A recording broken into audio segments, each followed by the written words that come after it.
Stop. Before we open the hood today, I need you to perform a physical recalibration. If you are sitting, sit up straight. If you are standing, roll your shoulders back and raise your chin. Take one deep conscious breath in through your nose. Hold it for 2 seconds and release. You are currently signaling to your nervous system that you are safe, alert, and ready to receive a high-level update. You cannot install high-status software on low-status hardware. As the Stoic philosopher Epictetus once said, "No man is free who is not master of himself." If you spend your life trying to manage the emotions of everyone around you, you are not a master. You are a servant to a program that is draining your battery. Today, we are diagnosing the people-pleasing glitch. This is the nice guy program, a bug that tells you that compliance equals safety. We are going to dismantle this survival mechanism and install a new operating system based on total outcome independence. Stay with me until the very end, because tip number 7 is the social divorce. It is the most powerful tool in the lab for regaining your freedom. If you miss that one, you'll just be a nicer version of the same servant.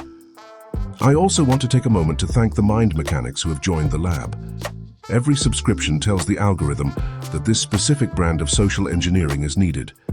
I truly appreciate your support in building this community. If you haven't joined yet, click the button. Let's get to work. The evolutionary logic. Why the bug exists. To fix the glitch, you have to understand why it's there.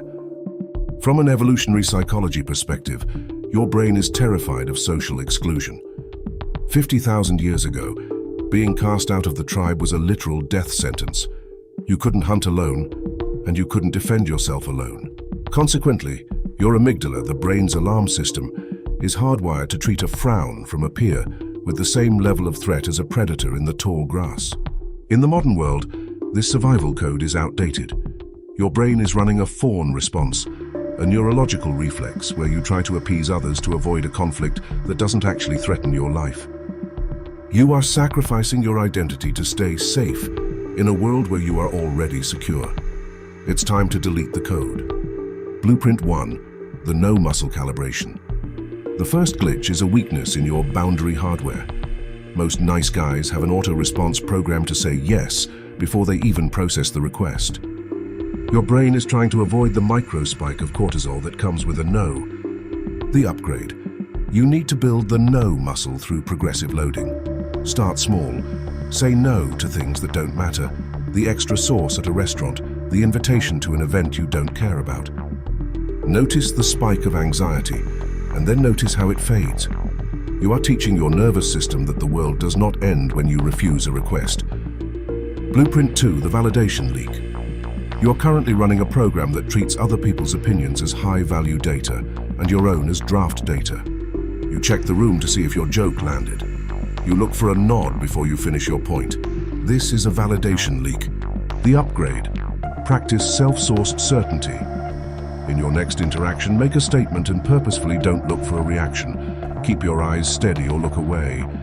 By not seeking the nod of approval, you signal to your own neurology and the room that your reality is self-contained. Blueprint 3. The conflict phobia, neurological reframing. Nice guys view conflict as system failure. In reality, conflict is simply information exchange. When you avoid conflict, you are actually preventing the other person from knowing who you really are. You are presenting a ghost program, a hollow version of yourself. The upgrade. Reframe the heat. When you feel that tightening in your chest during a disagreement, recognize it as your physiology preparing you for growth, not a threat. Lean into the tension. Say exactly what you mean without the velvet coating. You'll find that healthy systems actually respect the friction of a boundary. Blueprint 4, the moral superiority glitch. This is the secret bug.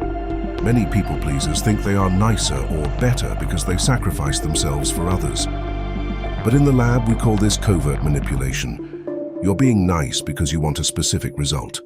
You want them to like you, or you want them to owe you. It isn't kindness. It's a trade they never agreed to. The upgrade. Radical honesty. Stop doing things to be nice and start doing them because you actually want to. If you don't want to help your friend move, don't do it. Being honest and firm is higher status than being resentful and helpful. Blueprint 5. The sorry firewall. We touched on this in the previous session, but in the context of people-pleasing, the sorry loop is a chronic system error. You are apologizing for your preferences. Sorry, I don't really like sushi, or sorry, I'm busy that day. Your brain thinks it's responsible for the emotional weather of the room. If someone is sad, you think you have to fix the engine. If someone is angry, you think you've caused a leak. This is a massive drain on your CPU. Recognize that other people's emotions are their hardware running their software. You can observe it, but you don't have to own it. As Marcus Aurelius wrote, you have power over your mind, not outside events. Realize this and you will find strength. Let them have their weather, you stay grounded. This is the most critical recalibration for any man recovering from nice guy syndrome. It is the ability to walk away from anyone or any situation that requires you to compromise your core architecture. The social divorce is the internal realization that you are perfectly fine being the villain in someone else's story. If someone thinks you're rude because you have boundaries, let them. If they think you're mean because you said no, accept it. The upgrade. Practice the let them mantra. They think I'm selfish? Let them. Are they upset with my choice? Let them. When you divorce yourself from the need to be the good guy in everyone's eyes, you finally become the protagonist of your own life. This is total outcome independence. This is where your power begins. Let's review the detox blueprints. First, we built the no muscle to strengthen your boundaries.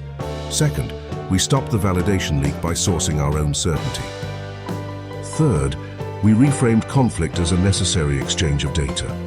Fourth, we deleted the moral superiority bug of covert manipulation. Fifth, we installed a firewall against unnecessary apologies. Sixth, we practiced emotional compartmentalization to stop fixing other people's weather. And seventh, the master key, we executed the social divorce, accepting that we don't need to be the hero in everyone's script. Real confidence is not the absence of anxiety. It is the refusal to let that anxiety dictate your programming. You are the architect. You are the mechanic. I appreciate you staying for this entire session. It shows you're serious about the upgrade. If you're ready to see how these boundaries apply to your professional and personal high-stakes interactions, make sure to watch the next video on your screen right now. Let's get your engine running right. I'll see you in the next session.